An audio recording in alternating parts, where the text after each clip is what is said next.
Matthew chapter 5. Now when Jesus saw the crowds, he went up on a mountainside and sat down. His disciples came to him, and he began to teach them. He said, "Blessed are the poor in spirit, for theirs is the kingdom of heaven. Blessed are those who mourn, for they will be comforted. Blessed are the meek, for they will inherit the earth. Blessed are those who hunger and thirst for righteousness, for they will be filled. Blessed are the merciful, for they will be shown mercy. Blessed are the pure in heart, for they will see God. Blessed are the peacemakers, for they will be called children of God. Blessed are those who are persecuted because of righteousness, for theirs is the kingdom of heaven.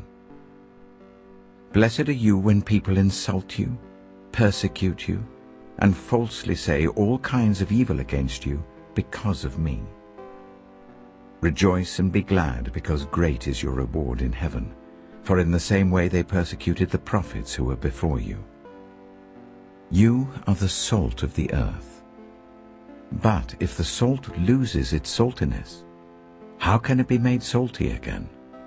It is no longer good for anything except to be thrown out and trampled underfoot. You are the light of the world. A town built on a hill cannot be hidden. Neither do people light a lamp and put it under a bowl. Instead, they put it on its stand, and it gives light to everyone in the house. In the same way, let your light shine before others, that they may see your good deeds and glorify your Father in heaven. Do not think that I have come to abolish the law or the prophets. I've not come to abolish them, but to fulfill them.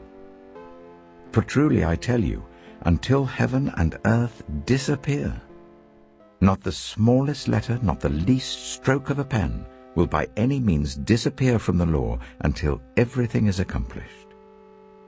Therefore, anyone who sets aside one of the least of these commands and teaches others accordingly will be called least in the kingdom of heaven.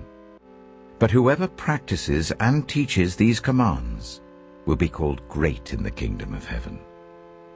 For I tell you that unless your righteousness surpasses that of the Pharisees and the teachers of the law, you will certainly not enter the kingdom of heaven. You have heard that it was said to the people long ago, "You shall not murder, and anyone who murders will be subject to judgment." But I tell you that anyone who is angry with a brother or sister will be subject to judgment. Again, anyone who says to a brother or sister, "Raka," is answerable to the court, and anyone who says, "You fool," will be in danger of the fire of hell. Therefore, if you are offering your gift at the altar and there remember that your brother or sister has something against you, leave your gift there in front of the altar. First, go and be reconciled to them. Then come and offer your gift. Settle matters quickly with your adversary who is taking you to court. Do it while you're still together on the way, or your adversary may hand you over to the judge, and the judge may hand you over to the officer, and you may be thrown into prison. Truly I tell you, you will not get out until you have paid the last penny. You have heard that it was said, "You shall not commit adultery." But I tell you that anyone who looks at a woman lustfully has already committed adultery with her in his heart. If your right eye causes you to stumble, gouge it out and throw it away. It is better for you to lose one part of your body than for your whole body to be thrown into hell. And if your right hand causes you to stumble, cut it off and throw it away. It is better for you to lose one part of your body than for your whole body to go into hell. It has been said, anyone who divorces his wife must give her a certificate of divorce. But I tell you that anyone who divorces his wife except for sexual immorality makes her the victim of adultery, and anyone who marries a divorced woman commits adultery. Again, You have heard that it was said to the people long ago, "Do not break your oath, but fulfill to the Lord the oaths you have made." But I tell you, do not swear an oath at all, either by heaven, for it is God's throne, or by the earth, for it is his footstool, or by Jerusalem, for it is the city of the great King. And do not swear by your head, for you cannot make even one hair white or black.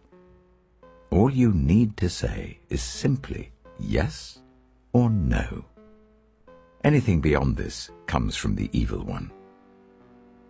You have heard that it was said, "Eye for eye and tooth for tooth." But I tell you, do not resist an evil person. If anyone slaps you on the right cheek, turn to them the other cheek also. And if anyone wants to sue you and take your shirt, hand over your coat as well. If anyone forces you to go 1 mile, go with them 2 miles.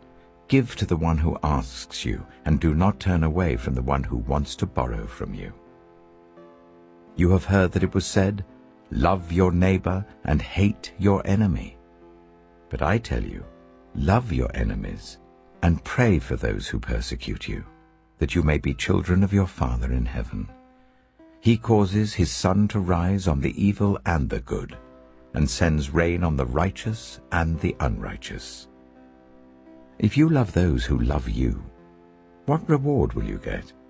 Are not even the tax collectors doing that? And if you greet only your own people, what are you doing more than others? Do not even pagans do that?